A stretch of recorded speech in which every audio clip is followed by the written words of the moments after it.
Hello YouTube, welcome to my next video from myself, Michael Bell. It's the 8th of December today, and I'm going to be doing a video on film scoring in Pro Tools. It's an interesting subject of mine because when I studied at university, everything was kind of based around Logic, it was based around Cubase, and Pro Tools was kind of pretty much reserved only for mixing audio or recording bands and mastering and things like that. Not many of the guys, if any, if I'm honest, were using Pro Tools for MIDI. I'm not sure why. I think basically before I went, I did a lot of research into Pro Tools and sort of started a tutorial course, read the books, and I kind of got into the whole process of how Pro Tools works.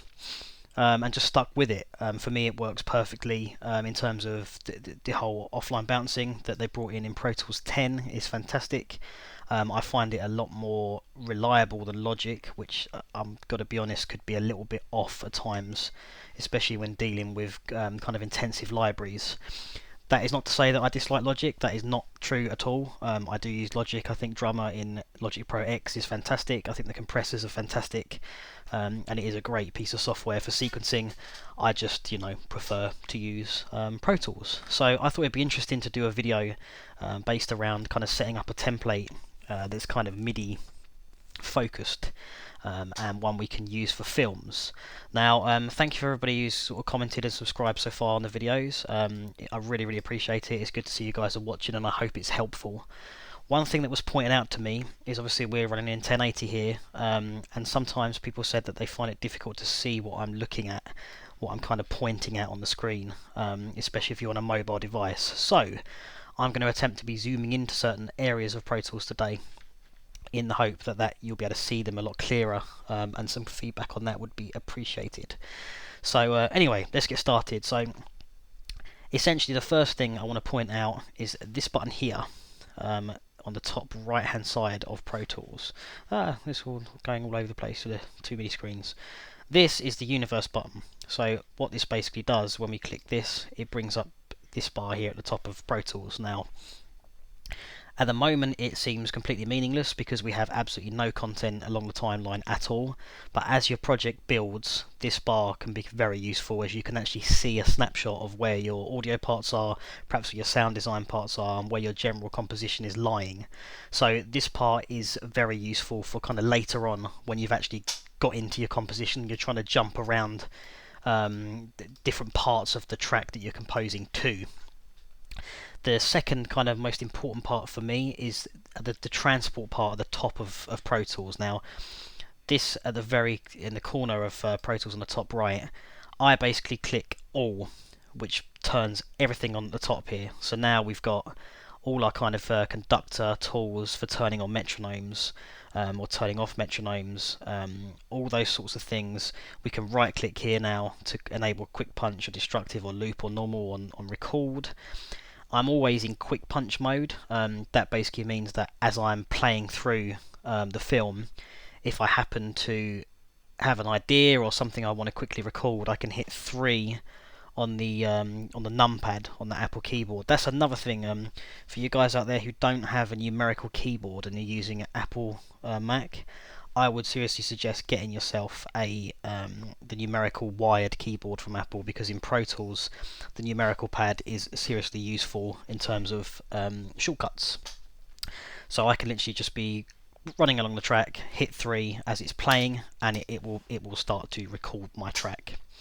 Obviously having access to your count in and count off in terms of when you hit record, how much count you get before it actually starts recording, and of course being able to actually adjust the BPM, which I never do here. I do down here. You've got the tempo section here, and you can literally add different tempos as you go along in Pro Tools, literally just by hitting the little plus. So we could add, I need to turn that back on, so I could add a plus here and then go to say 130 here on bar on the 4th bar of bar 8. Interestingly, you have to have that turned on, your conductor track, for this top tempo part to work. If that is disabled and we try to add a new tempo, it will not work. So make sure that's clicked on unless you're setting your whole session to a particular BPM. which I basically never do. So yeah, this part over here is also important. So not only have we got bars and beats, tempo and meter, which is I suppose kind of standard as a session, if you click this button here you get vastly more options within Pro Tools. So I'll turn on time code, I will turn on feet and frames, mainly for sound design. If you've really got to get into a certain frame, you can literally just shuffle along and it's a lot easier to jump in. I'll also turn markers on, very important for, say we've got something going on, say here in the film, we're on markers, we can add a marker, and this can reflect kind of, epic drum. If a director said, I want an epic drum, I want a really big drum sound there, or you want that in your score, this is really useful for doing that, and creating your markers. This can also be done, by the way, guys, by hitting enter on the numpad. If we hit enter on the numpad, it gives me a new memory location. It's really useful. As you're playing along the film, you can just hit a part and get it in, then obviously change your time signatures accordingly in your meter, which again you can do by hitting plus, and we get the meter change window that appears from doing that. So yeah, that is really important to get these customized. I'm just going to delete this out because it's kind of useless information. The next part here is your main and sub counters now, and your start and end. If I'm honest, I will set this almost every time to bars and beats, and then down here it changes. Sometimes it's time code, sometimes it's minutes and seconds, but that's the kind of general thing that I will set up. Your main counter, it changes these volumes here. So say if you are working to time code, if you're collaborating, it can be really useful to delve into here and say, well, actually I want to start at 4 minutes and 30 seconds. Hey, that's when your cue starts, and your cue is going to end at 4 minutes and 50 seconds is a 50-second cue. That will basically take you exactly to where that is. So this grid section here is really useful, especially since changing it from time code, minutes, beats, bars, but it will tend to follow the main sub counter that you do, which, as I say, is normally set to bars and beats for myself. So this section here where you've got tracks and groups, now I normally turn this off, which you can do using this button here in the bottom left hand side screen. The reason being, I like to have a bigger view of the actual kind of sequencer part of Pro Tools. If I press Command and equals here, I'm jumping to the mixer, and you can see that the mixer here, it has its own version of that.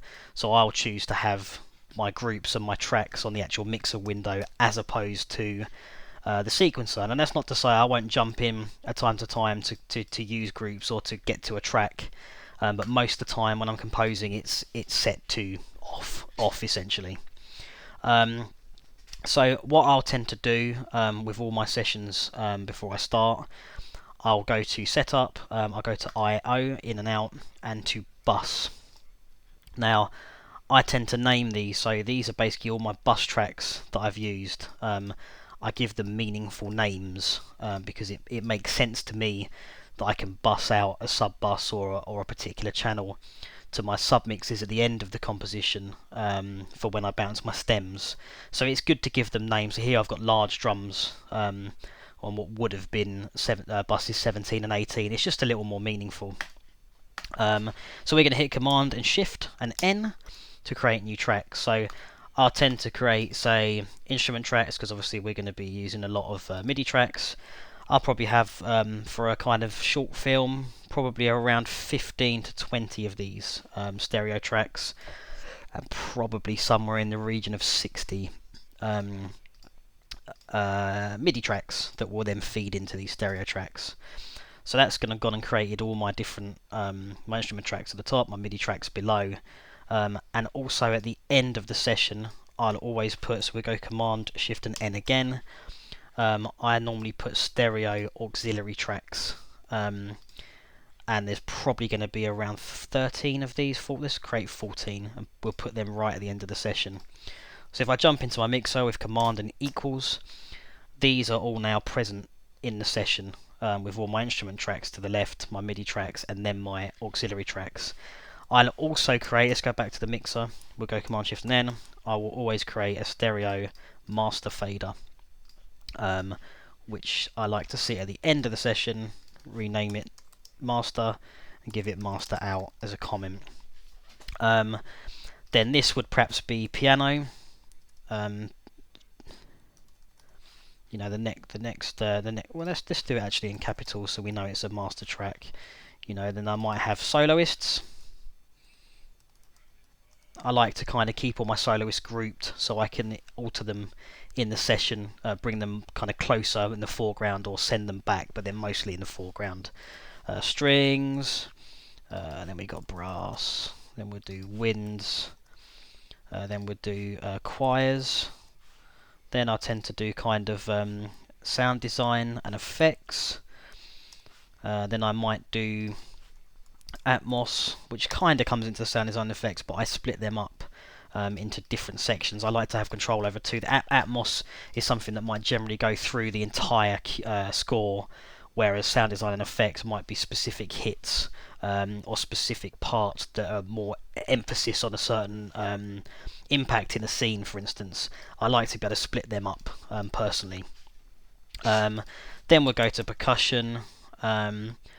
Again, this can change. So sometimes with percussion, you might have those really big kind of sound design hits, something like Damage from Heaviosity, you know, or something really big. And I'll sometimes separate that from the orchestral percussion to just get a different mix on it. So if I am doing that, I would put orchestral percussion, and I put sound design percussion, and I would move these away from the masters and then bus them accordingly. So if I'm going to hold Shift and Alt, we're going to go to Bus Menu 2, which is where I've got all my percussion. I'll bus it out to perk. Now by holding the Shift and the Alt together, you might have noticed that this just selected these two tracks and sent them to perk. Then from the perk channels, I can set the inputs again to Bus Menu 2 up to perk. So any percussion that's orchestral would come in here. But I obviously haven't set an input yet. So let's just do 1 and 2 and 3 and 4. Again, I would have gone up to setup I/O, and I would have adjusted these accordingly. So we're going to call this orchestral perk, and we'll call and sound design perk. Yeah, SC, surely SD. Sound design perk. So yeah, then it's a bit more meaningful now. You know, I can actually choose. Well, you know. Sound design perk, for instance, and it will just send it across to the correct. Hang on a minute, that hasn't actually mapped anything at all how I wanted. Oh, okay, that one at the top. Just get rid of that. Sound design perk, and we'll go orchestral perk. Go away. Yeah, that's better. And then we'll go out to percussion. So, hang on, something really strange has happened. Yeah, they've just got no output. I've deleted the output track. Yay, well done, Mike. Doing really well here, man. Like completely mucking up your entire outputs. Outputs 1 and 2. Let's go default. And then it should bring that back. Okay, it's not. Let's bring the outputs back. So again, we can choose Shift. We can go along all the auxiliaries, Shift and Alt. And I'm going to basically set my outputs again, which remove themselves, which sets it across the entire track. Okay, slightly hiccup there, but never mind, we'll continue. So that's how I'll tend to set up on a kind of very basic level how I'll create my. These are all going to be so this is going to be a stem, which will have all the orchestra. This will also be a stem, whereas these are kind of master subs, sub mixes. So I'll copy these all the way along master sub mixes. So the idea is that you'll have your MIDI channels over here. So let's say this is orchestral perk, and this is sound design perk. So in my normal, I keep putting CD. So in my, okay, it's another thing with Pro Tools is a little irritating. You can't duplicate names of tracks, which you can in Logic, and you can in Cubase. I believe you can in Cubase. That is really useful to be able to do that. You have to constantly be creative with how you're naming your channels. But in my normal template, this would be like a VE Pro instance or a Contact instance that would then have X amount of MIDI channels going into it. So we might have sort of 7 channels for the orchestral perk, sometimes more, and probably around 4 or 5 for the sound design perk. I then color code these. So again, we can go to the left channel, hit our shift key, and hit the as far as we want to go with the orchestral. And if you double click in any of these boxes in the bottom here, it brings up your color palette. So percussion, hey, let's go red. That then basically makes all these channels red. It's just easier to see both in the actual sequencer window. So we go to the top, this is all my percussion, and in the mixer window. Obviously these MIDI channels will get bussed accordingly, so I have absolutely no plugins on here at all, but let's just, for argument's sake, let's put it on an instance of native. Let's put Contact on there. These would then subsequently kind of talk to that instance of Contact accordingly. So if I go ahead and close Contact there, oh, we're getting some beach balling. It's not like in my screen capture at all. Hard drives are spinning, so it should go away in a second. Yep, there it's gone. So right, we select all these tracks. If I hold Shift and Command, we can actually set, if I now click channel 1, it should cascade along all these channels that are selected.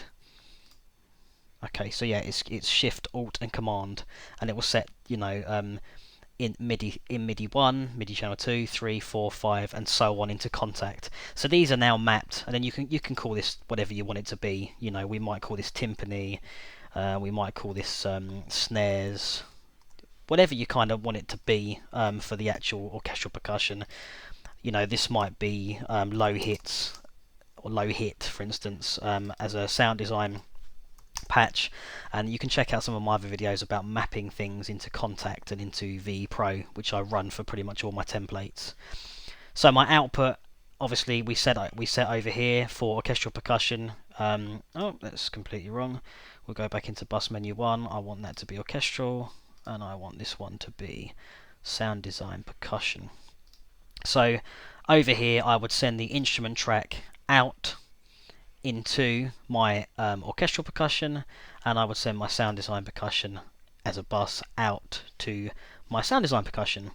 So now anything we play along any of these channels, you can hit record and start playing the MIDI, and it will bring in an input. So there we go, we've got inputs across there. Or you can even press Shift and click multiple channels, then you can actually play MIDI in all over the place.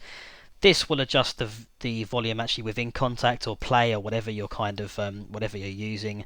But we'll zero them. We can zero, by the way, by holding Alt and clicking on the channel, and it takes it back to the center. That's the same for pretty much anything in Pro Tools. If you've panned something, you want to go back to center, hold Alt and click the button that you're trying to work with, and it will take you back. So yeah.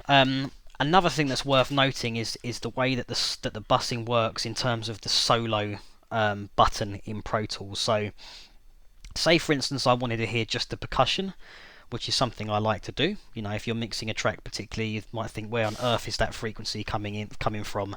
You want to EQ it out, something's rumbling in normally with me and the percussion, it kind of interferes with obviously my basses, my cello, and occasionally the timpani can actually cause havoc with the higher instruments as well, the mid-tone instruments. So if you hold Alt and you click Command and you click S on the Mac, these solo buttons, I don't know if you can see that, they go between kind of grayed out and on or off. By graying them out, you're basically they're soloed indefinitely. They're always soloed. So what that means is that when you can be playing your entire percussion kind of section in the MIDI, and you can come over here to your percussion. These would also be soloed, by the way, and it basically means that I can then go to my percussion and hit solo, and I'm going to hear all my percussion playing across the whole channel. So that kind of holding Command and hitting those solo buttons is really, really important if you want to get anything soloed. Otherwise, you got to come over here and you got to click solo there. You got to click kind of solo here and there, and you got to click every individual drum, and it starts getting slightly tedious, especially if you're rushed and you want to just get on with it. So that can be really interesting. Another thing you can do, which I'll start to do as I build up the kind of templates, obviously scores change, so it's difficult. I find it very difficult to have one template that kind of fits all. You know, I'll tend to do like a horror score, and then I'll keep a template of that particular score that I did. And if I happen to be visiting horror again, I will open that template, change the instrumentation, rename some things, but generally work on the same type of template just for quickness. But it's very difficult because things change. But what I will tend to do, once I know that I've got enough MIDI channels and things are kind of right, I'll create groups. So I'll click the orchestral instrument track itself and all the MIDI, and then we're going to press Command and G, which creates a group. So this might be, or this is orchestral percussion. Just hit enter, and then we've actually got this here. Now, what this means is that if I wanted to, say I've got a basic mix going on here, say there's all these channels are actually playing sound, and I go ahead and want to alter the sound of all of them, I can click orchestral perk, move one fader, and it will move basically everything. I haven't actually included this in the group, which is really annoying. Why is it not grouping it together? That's interesting, because it should do, because we selected it all. Okay, that one just wants to be different, clearly. Hang on a second. It's definitely part of the group. The groups are displayed at the top here, by the way. But it wants to take... It's not wanting to play ball. Let's go group again. Currently in the group of orchestral perk. That is very odd. It should basically be bringing that part of it as well. I'm going to have to look into that because that doesn't make any sense whatsoever. So that's kind of what I do, is I group everything into their instrument tracks, group them together so I can select all my, say I want to adjust all my percussion, I can do that with these groups selected. So it does it individual of each other. If you want to move everything, you've got to click all, but remember that is literally going to move everything you've got. Still clearly without the actual instrument tracks. Very strange, but anyway. So yeah, that's a kind of a very basic intro as to what I would do. You know, from here I would name this, say if this was V Pro, I put V Pro and I put instance 1, so that I know that is basically an instrument track, V Pro, and it is percussion. And I might even put the library, but depending on how I build the tracks up, you're going to end up combining libraries. You know, so timpani, I might put East West Quantum Leap. This might be symphonic orchestra, and I might have it something like all mics, something like that, just so I know that I've used all the mics available for that particular library, and that would go into V Pro. So I'd give my tracks names so I knew exactly what we were actually playing in that particular section. It just makes life a lot easier. Then I build my track up. Now towards the end of this, you basically would end up, I always put, I personally use T-Rax as like my mastering and metering kind of plugin, so I always will put an instance of the metering from T-Rax. So we'll go down here, we should have somewhere, where is it? Metering, there it is. So this gives me the entire spectrum. I can see any phasing issues that I've got, any perceived loudnesses, what's happening in the audio spectrum. It's really helpful to get an overall look at your mix. I don't always master at the same time as I compose, but it depends on the deadline or the length of the track. If it's kind of a really big film, then I won't master at the same time. My computer, just even with V Pro, can't handle it. So I have to split the cues up into kind of sections, and I'll have various templates, most of which will be duplicates, to deal with different parts of the film. And then like a kind of a dub session at the end, which is mainly just audio with all the cues laid out, and then I'll mix the entire score together.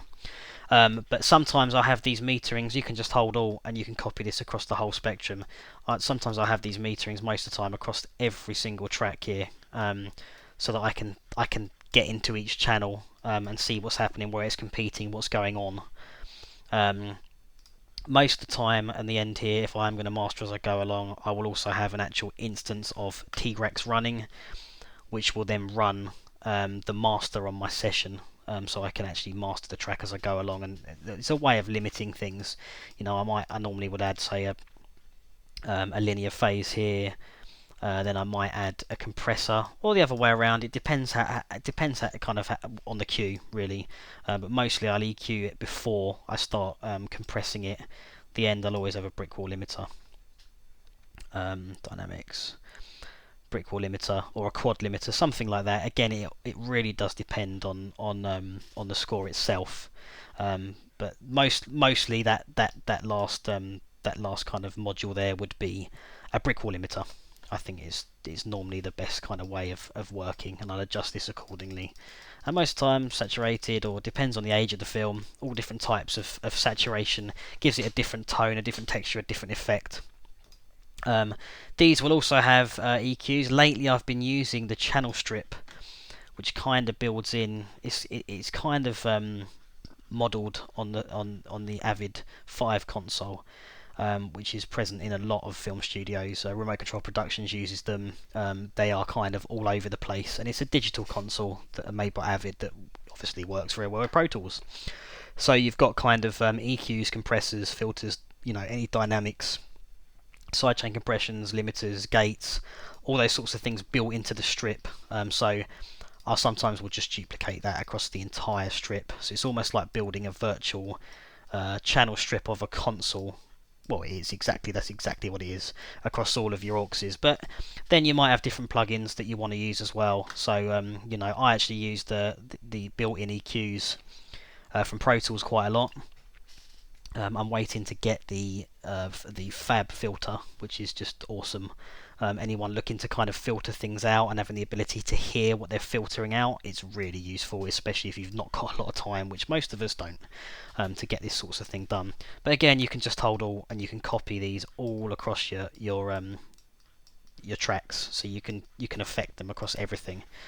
So that's kind of a very basic look at the mix. Another thing I do kind of towards the end of the project is I'll actually send these kind of master submixes to a new track, and that will be an audio track. Now, and this would be piano bounce, or piano stem, I suppose is the appropriate way of looking at it.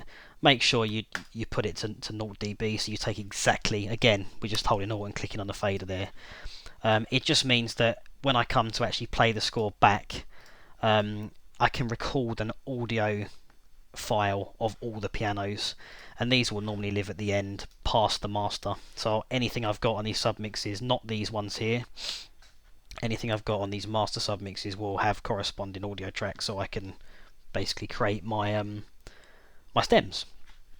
So obviously there is a lot more to Pro Tools than this, and what would be interesting for me to show you is actually the MIDI window. One of the things that people criticised the most about Pro Tools was that, when I was at university anyway, was that the MIDI window isn't very good. Well, if we double click on the timpani track here, for instance, to me, I can use, if we just record something in here. So let's just, what we got.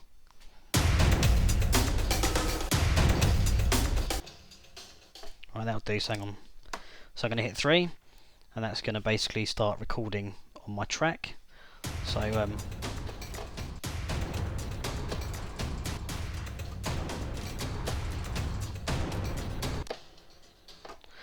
yeah, some stuff there for you.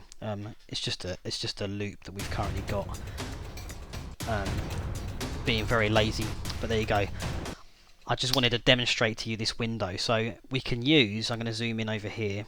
You can click this this button here below this AZ, and that zooms your MIDI in or out. You can also use T and R on the keyboard, by the way, to move across your entire window, basically. So this zooms into your MIDI.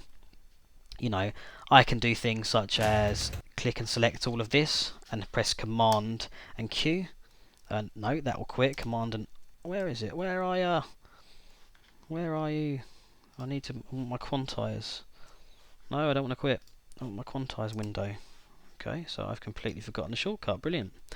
Quantize has got a shortcut, and I can't remember what it is, so I'm being really useful there. But yeah, you can bring up your quantize window. There is a shortcut for it. I'll put it in the comments at the bottom of the video. But you can quantize this to 16th notes, for instance, and it will quantize the section that you choose.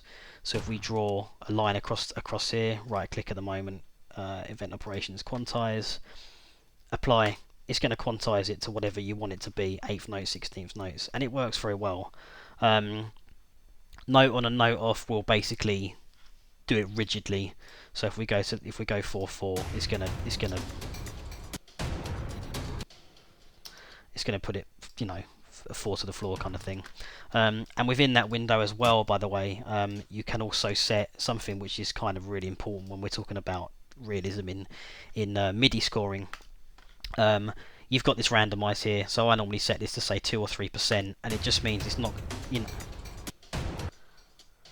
it's not going to be exactly to the grid, just to create like a bit less machine gun effect. I mean, a lot of the sample libraries nowadays kind of seem to deal with this very well, where you can actually quantize very hard to the line in terms of the MIDI lengths, and it sort of still adds a realism. Just the scripting that they're using, especially I find in the Spitfire audios, is fantastic.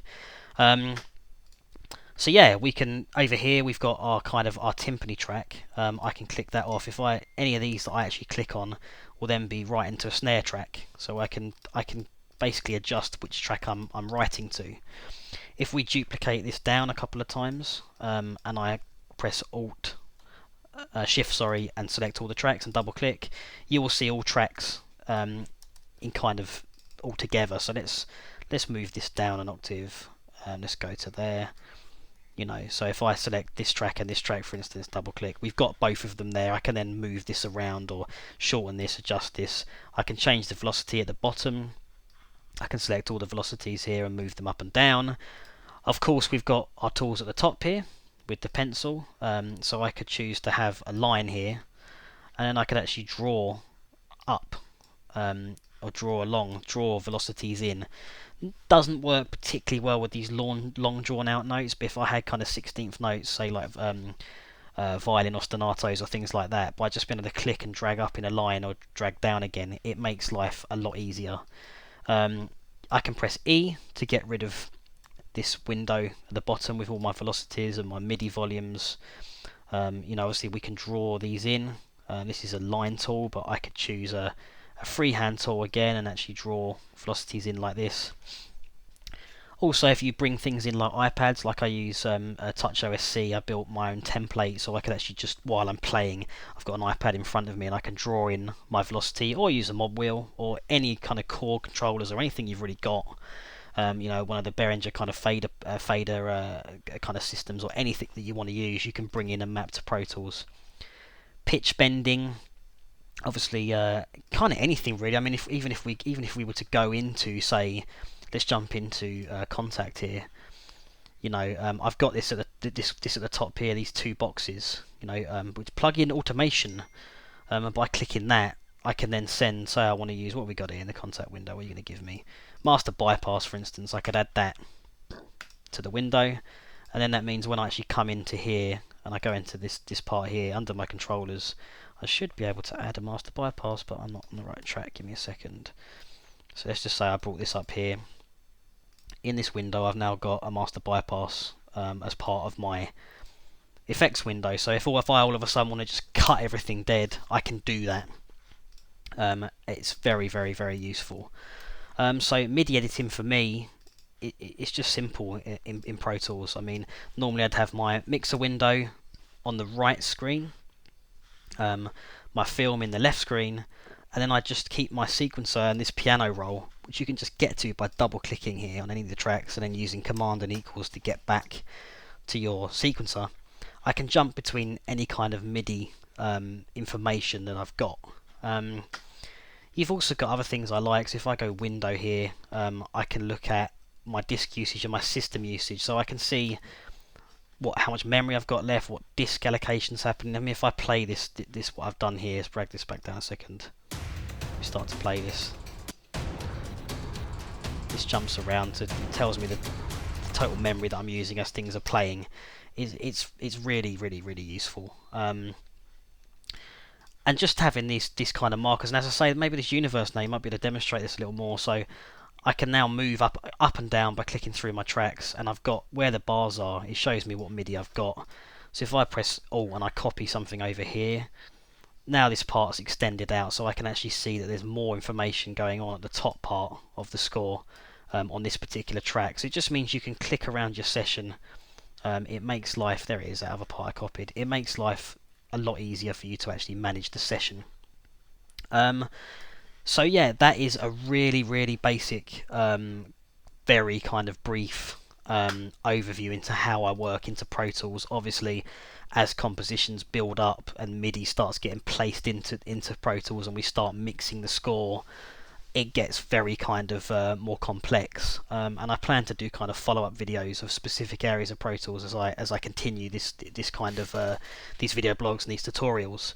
But they definitely helped me when I kind of started, and YouTube still continues to help me. So, you know, please do ask questions if there's something that you want to know about Pro Tools and you think I might be able to answer it, or, you know, give me some homework, guys, that I can go in and look at myself. Then fire away in the comments box or send me a message or whatever, and I'll endeavour my best to kind of show you how I work within Pro Tools. My next kind of video is going to be focused more on an actual piece that I've kind of done. A lot of these have been jumping in and just playing parts, you know, stupid little loops to demo you know, the MIDI windows. Essentially, that's all I wanted to do here. But the next one will jump into a trailer I did for a kind of short film that I'm currently working on, and I want to show you kind of how I use sound design elements, how I use Pro Tools in conjunction with VE Pro to kind of obviously record the performances, the MIDI, the different articulations I used, the sound design and orchestral kind of merges within the trailer.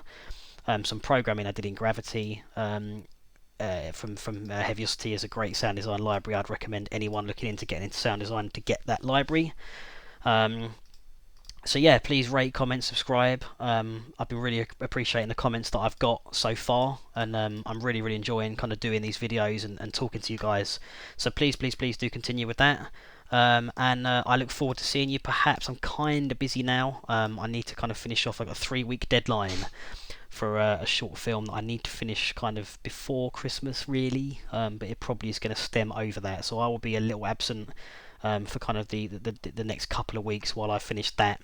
So yeah, I just wanted to do this quick kind of brief interview into Pro Tools. I hope it's helpful, or it may show you that actually, you know, we can do MIDI in Pro Tools. We can edit things. We can build up different program changes, pitch bends.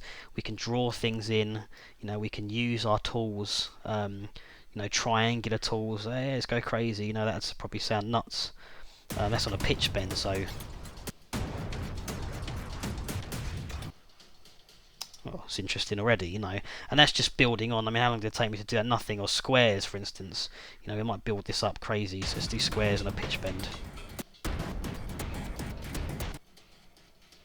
Just by using these tools that are already pre-built into Pro Tools. I know these exist in other DAWs as well, but I really like them, and it works very well for me. I didn't talk about hardly any. Over up here we got grid mode, so we can drag these by grid. So it's literally gridding to 16ths. We can change that with this button here in the grid view. You can change that to 1/8 notes, and then the grid changes, and you can move it into 1/8. You know, or you can go slip mode, which means that you can move quite freely. Shuffle mode will shuffle it up to the next part, essentially. If you more works with audio, it's very much very customizable, very easy to use. So I'd recommend you guys jump in and go for it. You know, embrace Pro Tools as not just an audio editor, but also a composition tool that works very well. So yeah, please guys do rate, comment, subscribe, and I shall see you next time. Okay, take care. Bye bye.